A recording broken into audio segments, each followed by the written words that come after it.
Hello guys, welcome छ my short भिडियोमा। हजुरहरूले आई थिङ्क एउटा कुरा भन्न आएको हजुरहरूलाई।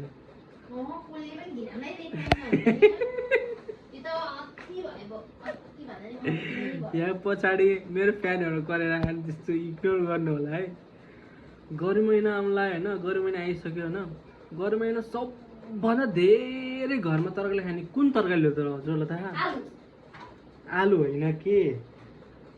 अनि मान्छेहरू प्रायः जस्तो दिक्क हुन्छ आई थिङ्क वाक्क हुन्छन् खाना खाँदा। के हो भने थाहा तपाईँलाई? थाहा छैन। घिरौला। यो घिरौला हो, घिरौला। यो घिरौला घिरौला त्यो घिरौला हो। खाना खाँदा वाक्क हुन्छ अब गर्मी महिनामा। आज 8,000 लिएर आएको। अब दिनदिनै हुन्छ बारीमा फले। अब दिनदिनै हुन्छ वाक्क हुन्छ। कहिलेकाहीँ खाना मन लाग्छ। हजुरलाई मनपर्छ कि पर्दैन कमेन्ट भन्नु है। So by.